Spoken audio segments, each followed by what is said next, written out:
dicas, downloads, tutoriais, manuais e muito mais. Acesse www.windowsvistadicasemgeral.com, a comunidade que mais investe nos seus membros. Aqui você encontra o que você procura para melhorar o seu computador. Comunidade Windows Vista Dicas em Geral, porque seu computador merece o melhor.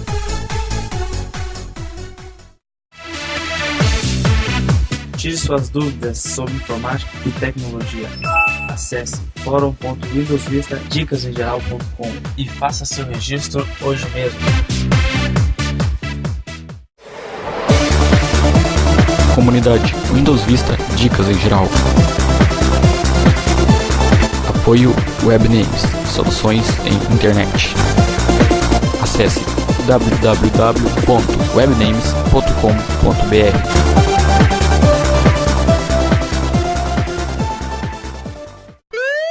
3, 2, 1.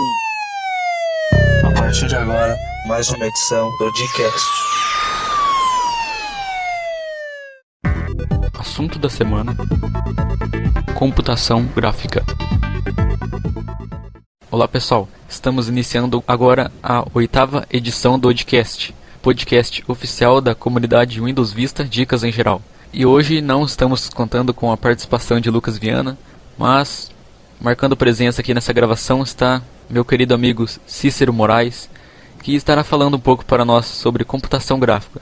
Como de costume, na apresentação eu sou o Hamilton Júnior, o administrador da comunidade, e gostaria de ceder um breve espaço de tempo para o Cícero se apresentar. Fique à vontade, Cícero. Meu nome é Cícero Moraes, conhecido no meio cibernético como Cogitas 3D. É o primeiro podcast que eu estou participando, para mim uma honra muito grande. E é uma honra completa por estar participando aí do seu site, um site que eu adoro acessar, que eu tenho passado para os meus amigos, que tem mostrado muita qualidade. E eu vou tentar aí explanar um pouquinho sobre esse universo tão fascinante e lúdico que é o da computação gráfica, com mais ênfase na computação gráfica tridimensional. Durante as respostas aí eu vou estar passando o e-mail, o meu site, para vocês entrarem em contato, se surgir eventualmente interesse. E vamos lá. É isso aí, vamos lá. Bem, Cícero, para começar eu gostaria de perguntar para você, assim, no modo geral, assim, qual que é a sua visão sobre a computação gráfica? Ou o que é a computação gráfica? Olha, é uma pergunta bastante difícil de se responder, até porque até hoje ninguém conseguiu, de forma resumida, e nem com livros enormes, fazer uma resposta holística dessa pergunta. Mas assim, cada pessoa tem a sua visão, cada pessoa tem a sua resposta. A minha é que, enfim, o ser humano ele vem trabalhando com arte desde há 30 mil anos, mais ou menos, atrás. Uhum. E a computação gráfica nada mais é do que o translado dessa arte, que já é inerente a todo ser humano, para a área binária, ou seja, para a computação, né? E seja ela bidimensional ou tridimensional, na verdade tem toda essa coisa das pretensões, sejam elas artísticas, ou de forma bastante acessível de qualquer ser humano que tenha um pouco de conhecimento em informática, poder estar aí trabalhando no computador e expressando seus sentimentos, sejam eles louváveis ou sejam eles indignos, né? Uhum. E assim, na sua opinião, qual que é a importância da computação gráfica em nosso dia a dia? Olha, a importância da computação gráfica no mundo atual é bastante grande. Não só pelo advento aí da internet no dia a dia das pessoas, um grande número das pessoas a nível mundial, mas por exemplo, na mídia indireta, que as pessoas não assistem direto do computador, como por exemplo o cinema, que hoje o cinema é a expressão dos sentimentos mais atuais, assim, cotidianos do ser humano. E a computação gráfica é a grande vedete hoje dos artistas, né? É a grande vedete da sétima arte, que é o cinema. Então eu diria, até eu entrei mesmo por ter assistido um filme, o Jurassic Park, e eu creio que, além também do cinema, tem aí a mídia de propaganda, enfim, todas as informações que passam hoje visualmente diante dos seus olhos, uma porcentagem bastante substancial é feita dentro das ferramentas de computação gráfica, né? Ah, sim, interessante saber isso. Pessoal que às vezes tem um contato com a computação gráfica, um contato bem íntimo, entre aspas, e nem sabe a importância de que tem, né? Como que foi feito ali, tudo, tem todo um processo para chegar àquela conclusão, né? Não, sem dúvida, sem dúvida. Inclusive, nós estamos diante da computação gráfica pura, né? A interface gráfica, a parte bonitinha do sistema operacional, essa acessibilidade que a gente imagina que tem, né? Na verdade, o que está aí são vários panos binários e a última dessas camadas, esses panos, é justamente a computação gráfica.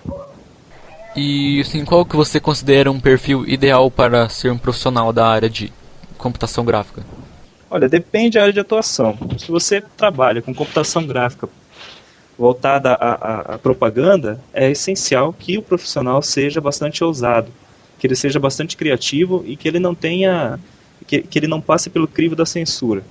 Agora, se você está trabalhando numa área mais técnica, se você é um engenheiro mecânico, se você é um desenhista arquitetônico, aí a necessidade do quê? De uma disciplina em cima da precisão. Então, se você for muito artista, se você dá muita vazão ao seu lado artístico nessas áreas, você vai ter sérias complicações matemáticas a resolver, e isso acaba não sendo interessante para empresas, para a indústria que produz os equipamentos, né, ou que trabalha com métodos de montagem, métodos de confecção disso que você desenvolveu, baseados em economia. Então, depende da área que você atuar, ou você tem que ser ousado demais, ou você tem que ser comedido para poder resolver os problemas da forma mais simples e direta possível. Uhum. E existe sim uma idade para se tornar um profissional? Olha, eu diria que mas isso depende muito também, mas em média as pessoas começam a se interessar profissionalmente no sentido de serem remunerados por isso a partir dos 12 anos de idade. Ah, sim, sim.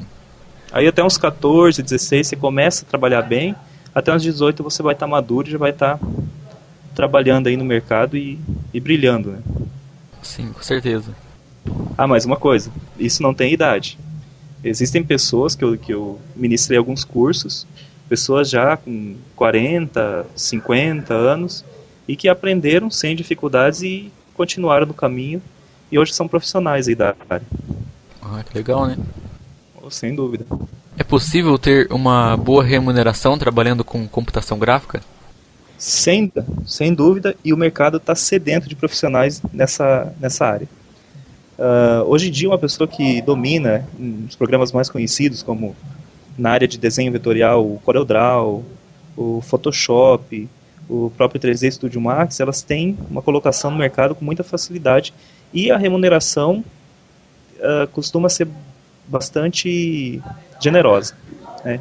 E a pessoa, se ela trabalhar bem, se ela despontar no mercado, outras pessoas começam a procurar ela, e mesmo que ela tenha um trabalho fixo, é muito comum que ela preste serviço a outras pessoas, outros profissionais.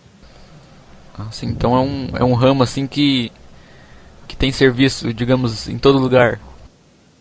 Em todo lugar mesmo. Até a gente comentou no início que a computação gráfica, a arte, ela tomou conta da nossa civilização, né? Então, aonde você for, em qualquer área, sempre está lá a sementinha da computação gráfica, direta e indiretamente. Ah, sim, interessante saber isso. Qual é o papel da computação gráfica em relação à criação de sites da web? Olha, novamente eu digo que depende, porque em alguns sites o forte dele está justamente na parte gráfica. Em outros você precisa ter um desenho bastante austero, porque necessita-se mais passar uma informação do que passar uma imagem de beleza. Só que em todos os sites é imprescindível que se tenha um profissional bastante envolvido com o trabalho, que conheça bem a área, para que desenvolva uma parte gráfica, um projeto gráfico bastante coerente com aquilo que é solicitado. Se você for trabalhar com um site para produtos infantis, é necessário que ele seja bastante colorido, que ele seja bastante cativante. Mas se você for trabalhar com um site corporativo, há necessidade que você faça ele bastante em poucas linhas, bastante objetivo, sem chamar muita atenção para a beleza dele, mas sim para a informação contida no site. Mas a importância da computação gráfica é imensa, né? Porque todos os sites hoje, o design, no contexto geral, ele está muito mais importante do que o conteúdo. Porque as pesquisas atuais que envolvem o setor dizem que as pessoas perdem atenção em pouco tempo que elas entram em contato com o site. Então é necessário que você faça um trabalho gráfico bastante cativante para que as pessoas prendam a sua atenção, ainda que por meios indiretos ao conteúdo que está explanado no site. Muito importante isso, né? Sim. E agora falando um pouco sobre jogos, é necessária a aplicação de muitas técnicas na hora de desenvolver a parte gráfica de um jogo? Olha, assim, se nós estivermos falando da parte mais tradicional, bidimensional, a pessoa vai ter bastante trabalho, mas é um trabalho mais voltado para as suas competências artísticas. Agora, se ela for trabalhar com a criação de personagens tridimensionais, de cenários, por exemplo, aí a cobrança vai recair sobre o conhecimento que ele tem nas ferramentas, né? Então, se você for trabalhar com a parte mais tradicional, você tem que ser um artista assim, que tem um certo dom. Se você for trabalhar com a parte tridimensional, você tem que ser mais técnico e tem que se debruçar em cima do conhecimento para poder chegar no bom resultado. Uma perguntinha um pouco pessoal agora. Você já chegou a fazer algum jogo na sua vida, assim? Olha, eu não cheguei a desenvolver jogo, mas eu utilizo o editor de jogo que a gente fala, do software que eu utilizo, que é o Blender 3D, para desenvolver maquetes interativas. Ou seja, eu faço uma maquete virtual e jogo ela nesse motor de jogos, e o cliente, ele anda como se fosse um daqueles personagens daqueles jogos de primeira pessoa, de tiro, que agora não sei o nome, GTA, aqueles jogos todos, é que eu não costumo jogar. E a pessoa vai se deslocando pelo cenário, vai vendo todos os detalhes da construção, né? E aí uma coisa interessante da computação gráfica tridimensional é que você acaba utilizando uma ferramenta que era para um fim em outro. Ou seja, uma ferramenta que era para mídias de jogos, a gente está utilizando para demonstração arquitetônica, facilitando a vida dos clientes e desenvolvendo uma maquete num tempo muito menor do que a gente faria nos meios tradicionais. E é possível criar um game ou um jogo tridimensional sem precisar investir em software ou pagar por algum software? Sem dúvida. Hoje, eu não conheço bem o mercado de jogos, o desenvolvimento, mas pelo que eu tenho lido e pelas pesquisas que eu fiz para poder aprender os engines de jogos, eu me deparei com a seguinte situação. A parte mais de baixo nível, não de baixo nível, mas enfim, as bibliotecas utilizadas para o desenvolvimento de jogos, a maioria delas elas são open source e gratuitas, né? E aí entra a parte do programa que você precisa para desenvolver os personagens, para desenvolver os cenários. Muitos deles são gratuitos, mas um que eu acho muito interessante é justamente o que eu utilizo, que é o Blender 3D, né? Então você usa o Blender para modelar o cenário. Quando você precisar fazer a parte de imagens, você pode estar utilizando o GIMP, que também é open source. E para a parte de desenho, substituindo o CorelDRAW, você pode estar utilizando, ou seja, você tem à sua disposição uma suite de vários softwares de desenvolvimento gráfico que juntos acabam te ajudando no desenvolvimento de jogos. Inclusive tem alguns jogos que estão sendo desenvolvidos utilizando só essas ferramentas, e um jogo muito interessante, inclusive um dos desenvolvedores é um brasileiro que mora em Londrina, pertinho aí de Vaiporã, é o Io Frank. Depois eu vou passar para vocês o endereço, vocês vão poder entrar lá e estar baixando o jogo gratuitamente. E não apenas baixar o jogo, você vai poder baixar também todo o source, todos os arquivos que foram utilizados nos jogos, para caso você queira aprender um pouquinho, ou eventualmente alterar algum detalhe do jogo para você jogar, você vai poder fazer isso. É aquele joguinho lá que foi apresentado na segunda Tecno Week no ano passado? Isso mesmo, isso mesmo. Ele ainda está em desenvolvimento, mas os arquivos disponíveis para quem quiser jogar, ou quem quiser tá baixando aí os cenários e tá alterando as configurações. Sim, é bem interessante aquele joguinho lá. Eu como participante da Tecno Week já pude conferir lá, achei bem bacana, bem interessante mesmo. Legal, legal. E como você disse que tem os os softwares gratuitos, e todos eles rodam no Linux, né? Que é um sistema gratuito também. Na verdade, assim, as pessoas costumam atrelar aqueles softwares, o Blender, o GIMP, o Inkscape, ao Linux. Só que essa fase de autoafirmação linuxiniana, digamos assim, já passou. Porque esses softwares não foram desenvolvidos para rodarem apenas no Linux. Você pode rodar no Windows, pode rodar no Mac, pode rodar no Irix, pode rodar no Unix, pode rodar em tablets, enfim, como eles são abertos, como eles só disponibilizam código-fonte, é comum que alguns desenvolvedores alterem o código de modo a rodarem em muitos sistemas operacionais diferentes, né? Então, o importante aqui é mostrar que esses softwares são bons, são disponíveis para várias plataformas diferentes e o mais legal de tudo, querendo ou não, é que eles são gratuitos e isso é bastante instigante, né, para quem está começando principalmente. Com certeza. Bem, para quem não sabe, o Cícero é um palestrante, né, e professor também de computação gráfica, né? E é isso? Isso. E também é um profissional da área. E assim, Cícero, durante as suas palestras sobre computação gráfica, o público sempre admira as matérias e assuntos mencionados? Olha, eles admiram sim, eles se interessam bastante pelo desenvolvimento gráfico, e isso atinge vários públicos. Se a pessoa é um artista, ele vai querer aprender para desenvolver lá os seus quadros, seu estilo de arte pessoal. Se a pessoa for um arquiteto, ela vai querer aprender para poder fazer suas maquetes eletrônicas. Se for um programador, vai querer aprender também para poder jogar algumas funções trigonométricas, funções matemáticas dentro do programa. Se for um matemático, novamente, vai querer trabalhar com funções trigonométricas, com animações de analítica. E se for um engenheiro mecânico também, dentro das ferramentas que tem, vai querer desenvolver as suas peças antes de vê-las prontas. Enfim, qualquer pessoa que entre em contato, ela sempre vai ter uma vazão visual para as abstrações as quais ele tem estudado.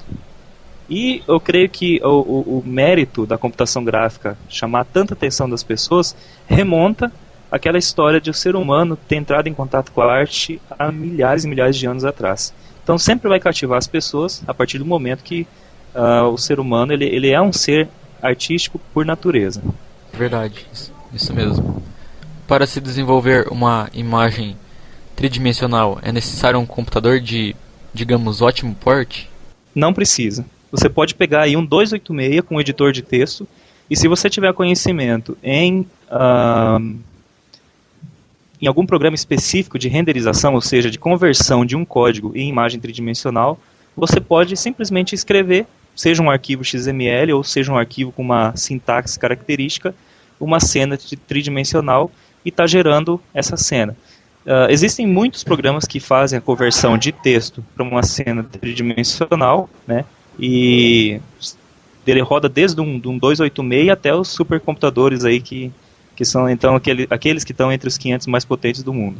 Agora, para você trabalhar da forma tradicional, utilizando os programas que estão disponíveis hoje no mercado, você vai precisar ir no mínimo de um Athlon 1200 com 128 de memória RAM rodando Windows 98. Então quer dizer que não vai ter muito gasto também com o computador, não precisa ter um Xeon, não precisa ter um Core 2 Quad. Não precisa, assim, principalmente se você for desenvolver jogos, né? Porque se os jogos de hoje rodam até em máquinas modestas, o desenvolvimento também não precisa de muita coisa. Agora, claro, se você quiser trabalhar com qualidade fotorrealista, lançando um dos programas mais potentes do mercado, aí sim você vai ter que recorrer a um computador desse. Uhum. Hoje em dia é muito comum você ouvir sobre imagens vetoriais. Inclusive você já falou no começo da gravação do podcast, né? Sim, sim. O que são elas exatamente? É assim, eu costumo dar a seguinte explicação. Quando você pega uma foto, tira uma foto, e você visualiza ela no seu computador, fica bonitinho. Se você começa a dar zoom nessa foto, quanto mais zoom você circuladinha ela fica. Então a gente costuma dizer que foto, quanto mais próximo você chega, mais serrilhada ela fica. Serrilhado são aqueles quadradinhos que vão aparecendo e aqueles quadradinhos se chamam pixels. Uma imagem bitmap, que é essa que as máquinas fotográficas tiram, ela é formada por pixels. As imagens vetoriais são formadas por linhas. Por exemplo, você faz um desenho de um círculo, você pode chegar próximo, pode dar zoom eternamente nesse desenho, que ele nunca vai perder aquele aspecto arredondado. Ele não vai ficar com pixels. Agora, se você pegar uma imagem bitmap, que é a mesma das câmeras fotográficas, de um círculo, e ir chegando perto dele, quanto mais próximo você chegar, mais quadriculadinho ele vai ficar. Então, eu costumo dizer que imagem nada mais é do que uma imagem formada por linhas, das quais você pode dar zoom eterno, que ela nunca vai perder essa característica de ser uma linha. Ah, sim, legal. Só que com a imagem vetorial não é possível ter aquela mesma qualidade, aquele fotorrealismo de uma imagem bitmap, né?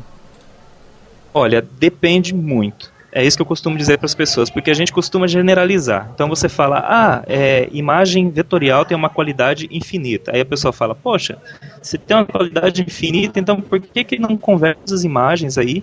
Por que as pessoas não param de trabalhar com imagem bitmap e começam a trabalhar com imagem vetorial? Não, mas só que são casos, cada caso é um caso, né, como dizem. Então, se você converter uma imagem dessa com qualidade que a gente vê de câmeras fotográficas em vetorial, o vetorial vai ficar muito, muito, muito grande, é inviável. Mas se você pegar e for fazer um outdoor, por exemplo, que só tem letras, que podem ser, podem ser feitas utilizando só linhas, e você usar uma imagem para gerar o outdoor, ela vai ficar tão grande essa imagem, que também vai se tornar inviável. Então, para cada caso, a gente utiliza uma. Casos em que você vai fazer um cartão, vai fazer um material visual que tenha só texto, o melhor é utilizar imagens vetoriais. Agora, quando você vai trabalhar com edição de cena, com edição de imagens, coisas que precisam de um efeito mais fotorrealista ou mais realista, aí sim é hora de você usar editores de imagens, como o Photoshop, como o GIMP, né, programas que eu citei ali há pouco. Então, para cada caso, é um caso. Às vezes, vetorial é melhor, às vezes, bitmap é melhor. Tá certo. E qual que é a importância dos vetoriais na computação gráfica? Olha, a importância você vê aí no dia a dia. Quando você vai digitar um texto no Word, aquelas letrinhas que você está trabalhando, geralmente elas foram feitas num programa vetorial, né? Então você pode dar zoom para sempre, elas não vão perder a qualidade. Outra coisa, as placas de vídeo mais modernas, os sistemas operacionais mais modernos, eles estão fazendo eles estão trocando os ícones de imagens bitmap para imagens vetoriais, né? Então os Linux, daqui uns 8 anos mais ou menos, eles vão vir com o desktop todo feito com objetos vetoriais. Ou seja, isso possibilita uma qualidade maior de visualização e uma qualidade melhor nos efeitos gráficos, aquela coisa da janela se mover como uma gelatina, de quando você fecha uma janela ela explodir. Enfim, as imagens vetoriais têm uma importância muito grande hoje, não apenas nas mídias de produção de produtos, mas também nos próprios sistemas operacionais elas estão tomando conta, mas é uma conversão silenciosa, a gente não está percebendo isso. Quando estamos editando um vídeo, por exemplo, significa que estamos trabalhando com computação gráfica? Sem dúvida, sem dúvida. Computação gráfica não é só aquela que é desenhada. Computação gráfica é você pegar uma imagem real e trabalhar em cima dela, alterando as configurações de cor, alterando as tonalidades das cores, cortando um pedaço de um vídeo e excluindo ele ou colocando ele em outro lugar. Tudo isso é computação gráfica. Claro que é mais modesto do que uma coisa mais rebuscada, né? Mas não deixa de ser computação gráfica. Tá certo. Bem, pessoal, o nosso primeiro bloco já está se findando. Fique agora com a leitura dos comentários do podcast anterior. Em seguida, as 10 notícias mais relevantes da semana. Comentários do podcast anterior. Gustavo Ribeiro diz: Olá, Alan, boa noite, tudo bem? Em primeiro lugar, gostaria de estar parabenizando a você, a Milton e Lucas por mais um podcast. Sei que só o fato de mostrar ser voluntário já é muito importante. O que eu gostaria de saber é o seguinte: o que seria fundamental em uma placa de vídeo? Acelerador, maior memória, maior largura de banda 128 bits, 256 bits ou multiplicador? Até onde sei em relação à AGP é que a PCI Express ganhou o mercado por ser desenvolvida de forma serial enquanto o AGP transportava os dados de forma paralela. Isso causava interferência de maneira que se podia elevar o multiplicar da placa. Sem poder citar qual seria as melhores entre Intel, Nvidia e ATI, citei essas aí pois são configuráveis no Linux. Sistema operacional Big Linux 4.2.kernel.26.24-19 Generic. Navegador Conqueror. Grande abraço a todos. Alan Kempis diz, respondendo Gustavo Ribeiro. Olá, amigo. Todos os itens que você citou são relevantes na hora de escolher uma placa de vídeo. Então, procure uma com uma capacidade de memória razoável e com uma boa velocidade de memória e processador, porque creio que não adianta uma placa com 768 de memória ou 1 GB de memória com uma base de 64 bits e o processador de 450 MHz. Concorda? Sobre os fabricantes, eu particularmente tenho preferência pela Nvidia, mas isso aí depende do perfil do usuário e da placa de vídeo. A TI também é um show. Quanto à Intel, nunca tive a oportunidade de usar. Qualquer outra dúvida, pode enviar e-mail alan_camps_hotmail.com. Abraço, obrigado. Giuseppe Luiz diz, parabéns pelo podcast, assim como os outros, está mais que perfeito. Bom, eu não entendo muito bem de hardware, somente necessário. E a placa de vídeo é um dos itens que mais admiro num personal computer. Além de dar um jeitinho, entre aspas, no visual, é fundamental para rodar jogos em boa qualidade. O Windows Vista, por exemplo, em vários programas integrados, exigem placa de vídeo de no mínimo 128 MB on-board e 256 MB off-board, como o Windows Movie Maker, Windows DVD Maker, jogos e tema aero. Resumindo, a placa de vídeo é uma das peças mais importantes num computador, antecedido por processador, memória RAM e disco rígido. Parabéns ao Hamilton, Lucas e Alan pelo podcast. Espero ver mais evoluções, mais do que já tem, pois a vida é uma evolução, certo? Sim, Giuseppe, você tem razão. A vida é uma constante evolução e, com certeza, falar sobre placas de vídeo é muito interessante. É um componente indispensável no computador de qualquer indivíduo. E muito obrigado pelo seu comentário. Sinta-se à vontade para comentar quando desejar. Obrigado.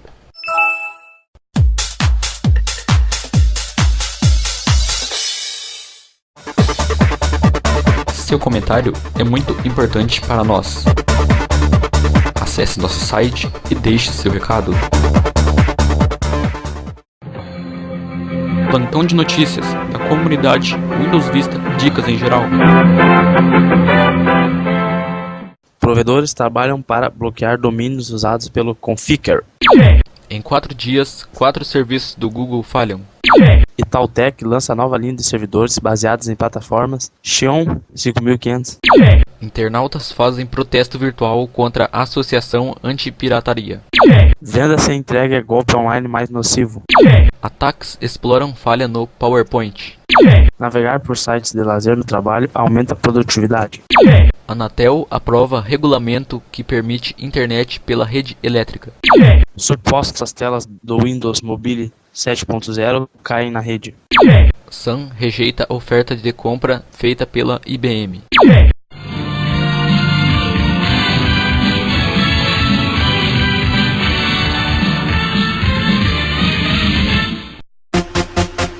Receba automaticamente nossas 10 últimas notícias do dia. Acesse www.windowsvistadicasemgeral.com e, na seção Newsletter, digite seu endereço de e-mail e clique no botão Cadastrar.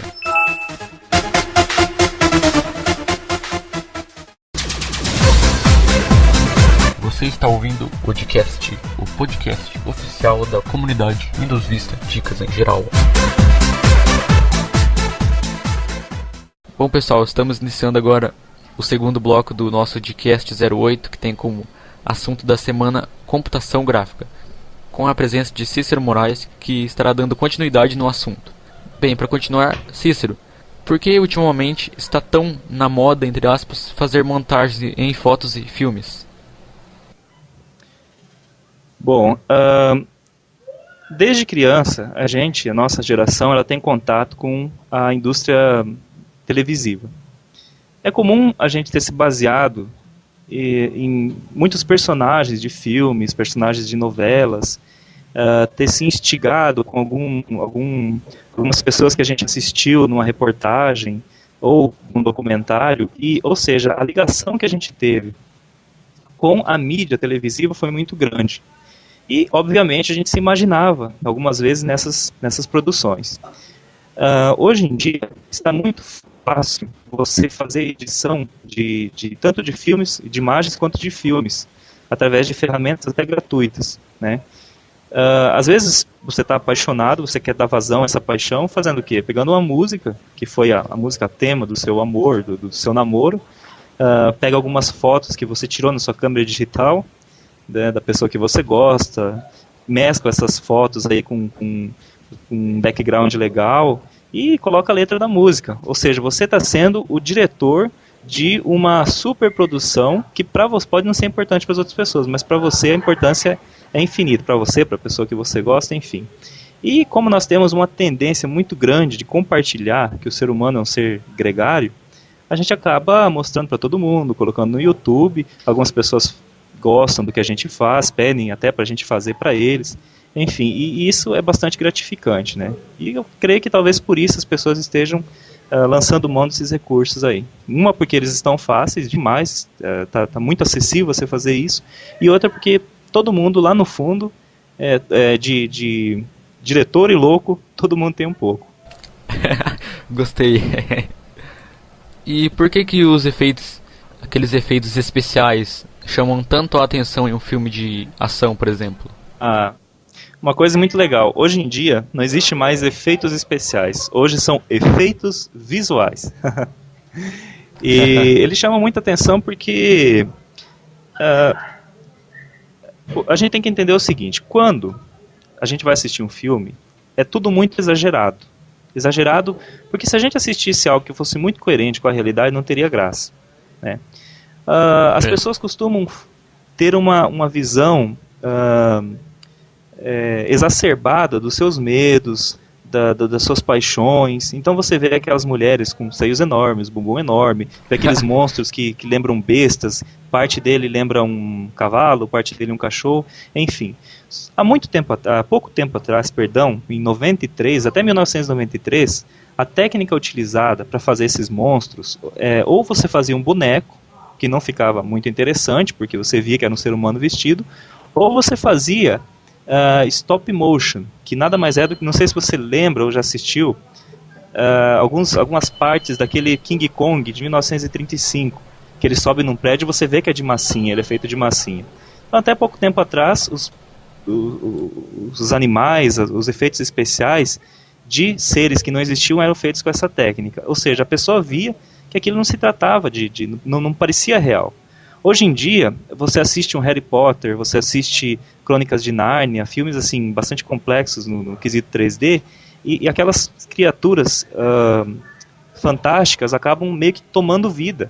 Quando você assiste, por exemplo, se não me engano é Guerra nas Estrelas, você não sabe o que é computação gráfica e o que é realidade. Isso acaba te levando para esse mundo fantasioso e acaba dando muito prazer, né? Porque isso aí nada mais é do que as projeções mentais que a gente tem em cima desses seres.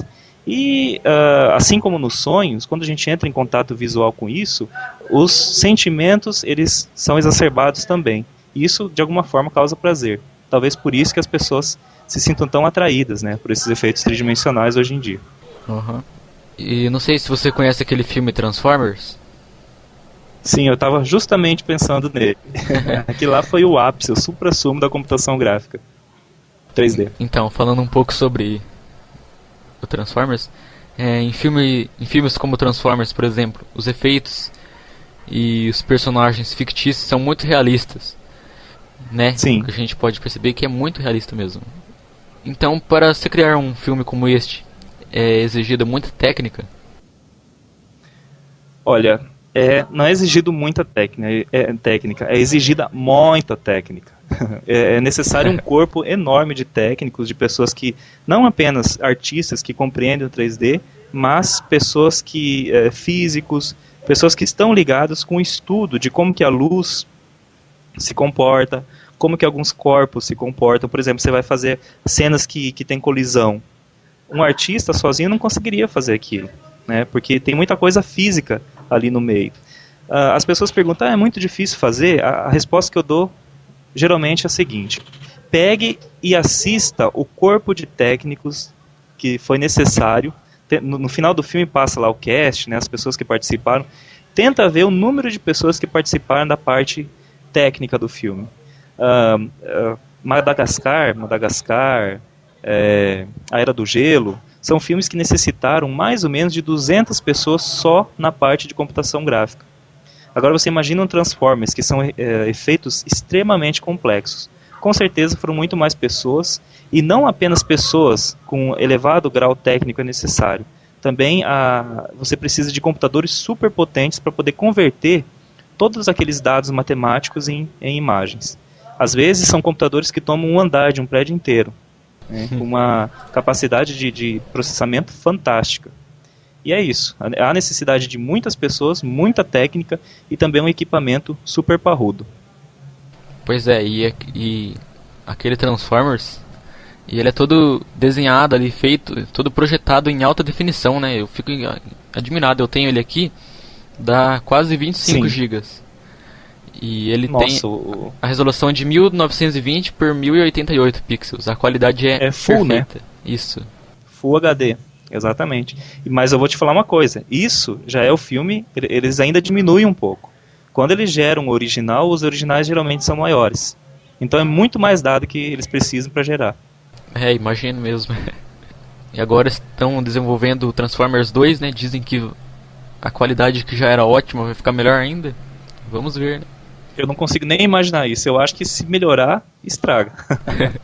Mas com certeza alguma coisa melhora, né? Sem dúvida, sem dúvida. Vamos ver, né? Esperar pra ver. Uhum. Muita gente pensa que a imagem de uma TV, por exemplo, vem lá do céu, né? Isso aqui até é bizarro de falar, mas é incrível. Não, você, Cícero, que como é uma pessoa assim que mexe bastante com imagens, sabe, né? Que tem gente que acha que vem lá do céu a imagem. E bem, na verdade, o que forma as imagens ali são os pixels, né? Sim. E assim, você saberia explicar assim pra gente um pouco como que as imagens são montadas sobre os pixels? Quais são... Você disse um pouco aí que você já disse que elas são feitas por pixels. Mas como que faz pontinhos. Como que faz a informação para que o monitor exiba os pixels nas cores ali que você deseja?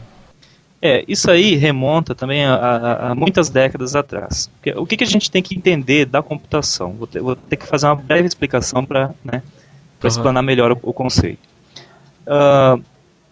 O computador, ele foi produto de trabalho de muitos seres humanos, muitas, milhares e milhares e milhares de pessoas. Tá? Cada uma contribuiu com um pouquinho de conhecimento que desagou no que a gente conhece hoje por informática, por PC, computador pessoal. E durante as décadas foi se melhorando a forma com a qual aparecia na tela a informação. Hoje em dia, um artista, ele não conhece nem 0,00001% do que está envolvido no trabalho que ele faz, ou seja, a parte mais de baixo nível da computação. Ele não sabe como que um feixe elétrico se converte numa cor que aparece no monitor, mas ele sabe que as cores nada mais são do que a junção de 3 outras cores primárias, que é red, green e blue, vermelho, verde e azul. Dependendo da intensidade de cada uma dessas cores, quando elas são juntas, elas formam até 24 milhões de cores, certo? Uhum. Dependendo da configuração do seu computador. A ausência de todas elas é o preto. Então, quando você vê um preto na sua tela, é porque não tem cor nenhuma, né? Não tem feixe de luz passando ali. E quando você vê uma cor, é a junção dessas outras 3. Se você pegar e ir alterando a intensidade, isso você vê em programas vetoriais, programas de edição de imagens, com 3 cores você pode fazer todas as outras. Né? Aí, assim, no vídeo, as cores são formadas por pixels, as imagens são formadas por pixels, que nada mais são do que pontinhos. Cada pontinho tem uma configuração da junção alteração dessas três cores. Então nós temos o quê? Nós temos o pixel, que é a unidade elementar das imagens por computador, e temos o RGB, Red, Green, Blue, que são as três cores primárias que você só precisa delas para formar outras 24 milhões de cores. E isso distribuído aí num computador que tem, em média, 1024 por 768, nos dá a ilusão de que a gente está vendo imagens, letras, enfim, todas as entidades visuais que a gente está acostumado a lidar no dia a dia. Uhum. É interessante saber isso, né? Porque o pessoal pensa que a imagem vem lá do céu mesmo. Não, tem todo um processo ali por trás, né? Pra a gente poder ver. Porque se chegar bem pertinho do monitor, dá pra ver. E ao mesmo tempo é simples, né? Sim. Se você chegar bem pertinho do monitor, você consegue enxergar os pontinhos, né? Então... Não, sem dúvida. Ou senão, quando você molha o monitor, você vê com clareza que é formado pelas três cores. Aham, sim. Você molha um pouquinho o monitor, sempre quando a pessoa espirra, ou aí você vê o red, green e o blue bem evidentes ali na tela. Sim. Bem, no caso dos filmes ali, como que funciona a reprodução em uma tela?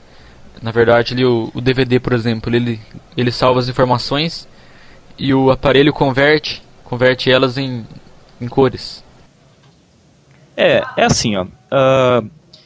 O que você vê num computador, num filme, no caso do DVD, se eu não me engano, são 25, 26 frames que a gente fala por segundo. O que são frames? Frames, eles são quadros. Você tem que imaginar assim. Para cada segundo que você assiste um DVD, são 25 imagens que aparecem na sua tela.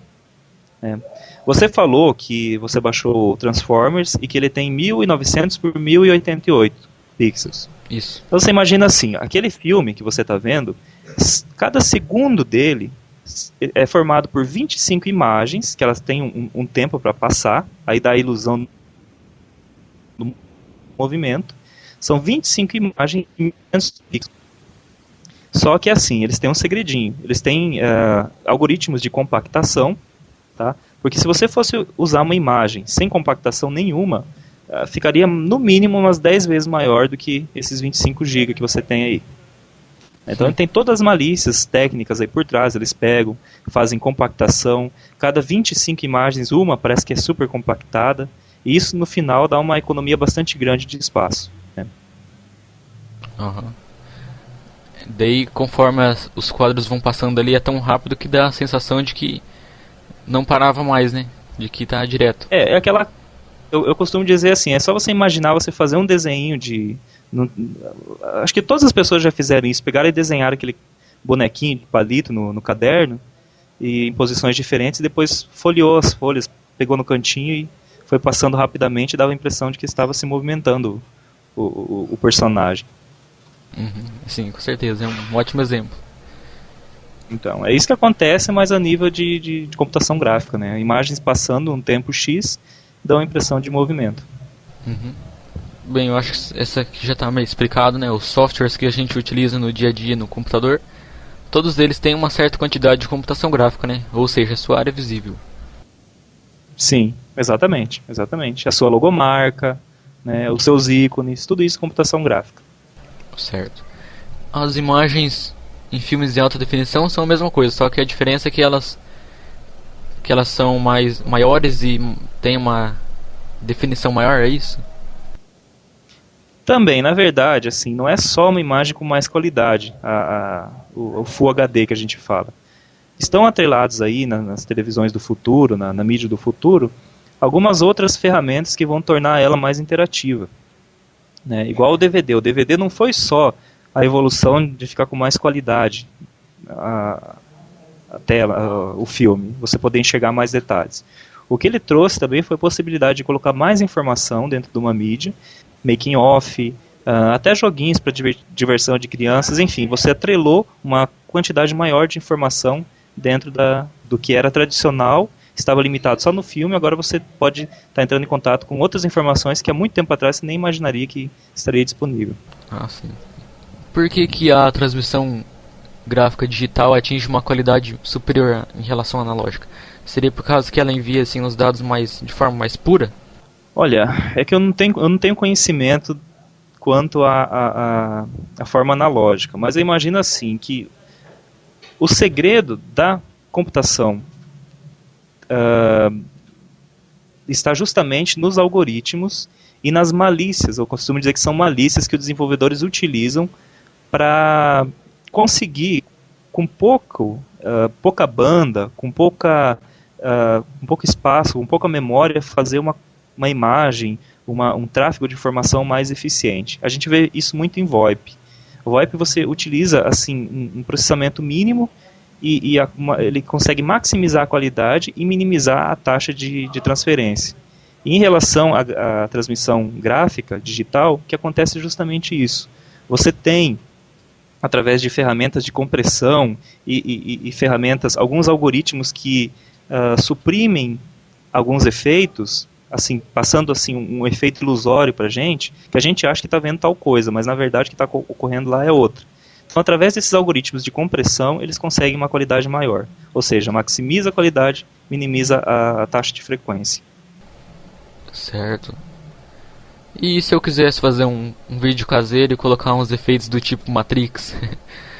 Eu ia precisar de um bom computador, vários softwares de edição e principalmente conhecimento? Olha, você ia precisar principalmente de criatividade. E a criatividade, a mãe dela é a necessidade, né? Ou seja, a partir do momento que você gosta do Matrix, que você tem uma mensagem para passar para alguém com esse vídeo, você vai atrás do efeito, você vai conseguir fazer. Pode ficar bom, pode não ficar. Mas o que eu digo é o seguinte, já existem aí disponíveis na internet uma série de ferramentas que até já vêm com esses efeitos pré-definidos. Como o Matrix fez muito sucesso, a chance de ter isso é muito grande, já disponível na internet. E não só isso, efeitos de derretimento, efeitos de reflexão, efeitos daquele filme Jornada das Estrelas, Guerra nas Estrelas, que a pessoa tem um sabre de luz, isso aí já está bastante acessível de uma forma bastante fácil na internet, e gratuito, que é mais legal. Sim, sim.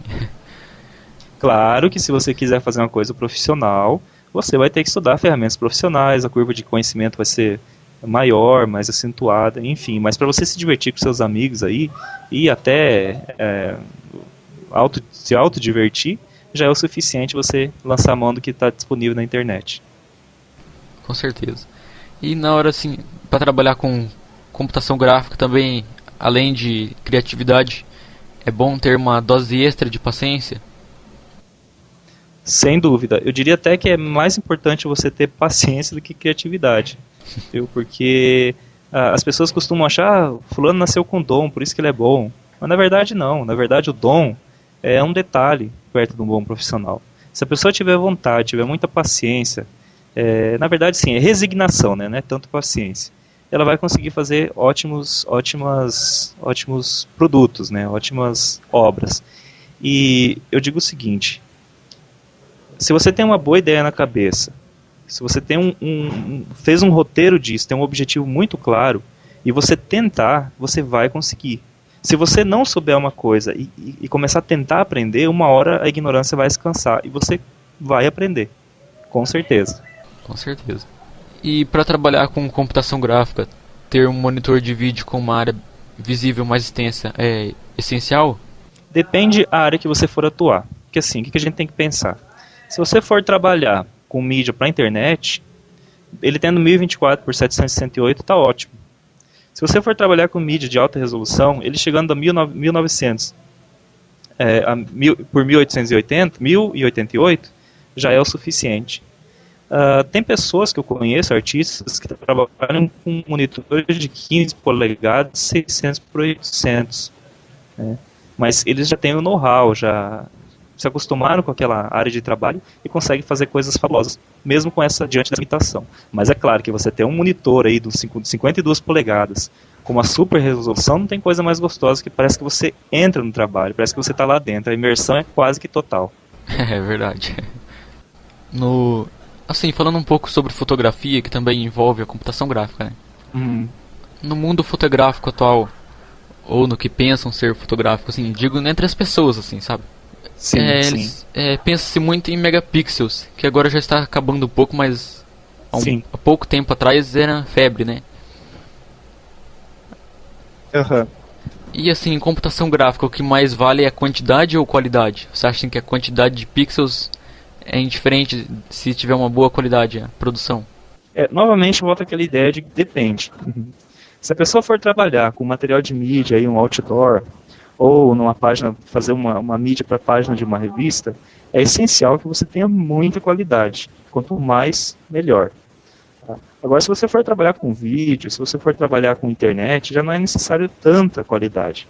Aí você vai ter que lançar mão da criatividade para fazer um material que chame a atenção das pessoas e prenda essa atenção que hoje vale tanto aí para quem trabalha com mídia, né? Na internet, na televisão, enfim. Essas mídias aí mais utilizadas pelas pessoas, né? Mais apreciadas. Correto. Bom, agora para finalizar, eu gostaria de perguntar a sua opinião, assim, pedir sua opinião. A gente, assim, em sua opinião, nós somos todos dependentes da computação gráfica, tanto em nossa vida pessoal quanto na profissional? Sim, a questão não é dependência. Nós, o veio artístico é algo que faz parte do DNA humano. Então não tem como a gente fugir disso. Se você não for trabalhar num computador com arte, você vai lidar com ela aí quando você sair na rua, através de letreiros, fachadas de comércios, bilhetes jogados no chão, né, material de mídia, marcas que tem na rua, sinalização de trânsito, enfim, você não vai conseguir fugir disso. Então, na verdade, ele só foi transportado, essa parte artística, para o computador. E para você utilizar um programa hoje, é essencial não apenas que ele seja um programa útil, fácil, acessível. É interessante que ele seja bonito, que seja agradável. Olha aí, e tem que abrir esse programas todo dia, tem que entrar na internet todo dia, e por que não tornar algo mais agradável? E a computação gráfica traz isso. Traz assim, ao mesmo tempo que ela traz uma disposição prática para as ferramentas, para os ícones, ela também traz uma agradabilidade visual, e não só no computador, isso na televisão, isso em toda parte que ela tiver entranhada, né? Eu imagino que seja isso, não é tanto dependência assim, é algo que ela é parte da gente, né? E a gente também é parte dela. Olha como o ser humano ele é simétrico, ele tem as formas assim bonitas, né? Tá certo. Bem, o nosso podcast agora está chegando ao fim. Eu gostaria de deixar minhas considerações finais aqui. Gostaria de agradecer ao Cícero Moraes por ter aceito o convite dessa breve entrevista que fizemos com ele. Gostaria de dizer que foi uma grande honra estar participando com você, que com certeza vai transmitir muito conhecimento aos nossos ouvintes, e espero que tenha muitas outras oportunidades após esta. Gostaria de deixar suas considerações finais, Cícero? Gostaria de agradecer a você pela oportunidade. Agora vou passar até a ouvir mais podcasts. Não tinha entrado totalmente nesse mundo novo, aí, nessa mídia nova. Quero dizer a todos que, se quiserem entrar no meu site, tem muito mais informações. Hoje a gente fica limitado aí pelo tempo, não pode também colocar muito conhecimento em pouco tempo. E se quiser entrar no meu site, o endereço é http://cogitas3d.site.vu. O Cogitas é com G, né? Se você quiser entrar em contato, é cogitas3d@gmail.com. Se você quiser entrar em contato pelo MSN, é cogitas3d@msn.com. E se você não entendeu nada que eu falei, basta escrever Cícero Moraes aí no Google e as primeiras ocorrências vão ser no meu site. Muito obrigado aí a oportunidade, Newton. Muito sucesso para você aí e um grande abraço a todo mundo que está escutando. Igualmente, um grande abraço para você. E para o pessoal que não entendeu muito bem, estaremos colocando lá no site as informações para você poder ler e acessar, né, para não ter esse perigo, para não correr esse risco. Beleza, grande abraço. Hein? Um grande abraço a todos os nossos ouvintes, e não deixe de escrever seus comentários. Até mais. Parceiros da comunidade Windows Vista, dicas em geral. Aperte F5. Blog de Eduardo Moreira. Blog do Wallpaper. David's Desk Mod. Design RDM. Desk Mundo. Garage Games. MEM Technology. Pixnix. Podigital. Ultimate Live. Windows Downloads. Windows Net. Windows 7. Word PC Desktop. Parceria especial com o blog H2O Deskmod. Seja você também nosso parceiro. Acesse www.windowsvistadicasemgeral.com/parceiro.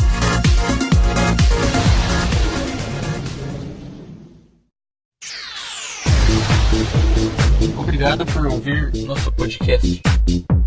Comunidade Windows Vista Dicas em Geral, porque seu computador merece o melhor.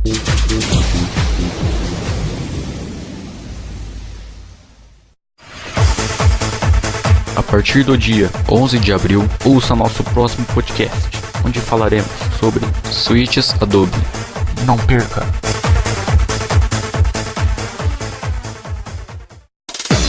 Programas, aplicativos, utilitários, manuais, sistemas operacionais, wallpapers e muito mais.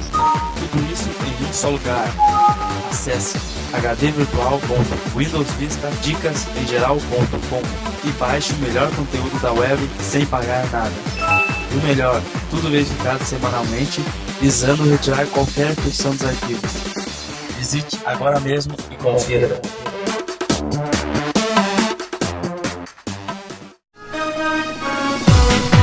Tire suas dúvidas ao vivo.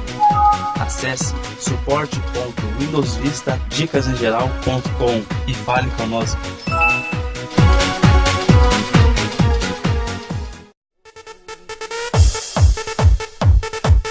Republique nosso conteúdo.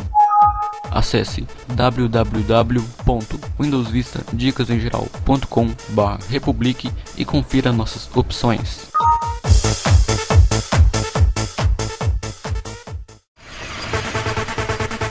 Você possui um blog ou site gratuito e recebe mais de 1000 visitas por dia? Deseja ter seu próprio domínio na web? Entre em contato conosco. Patrocinamos seu site ou blog, lhe oferecendo hospedagem profissional sem custo algum. Fale conosco através do endereço de e-mail patrocínio@windowsvistadicasemgeral.com. Fechar negócio com você será um enorme prazer.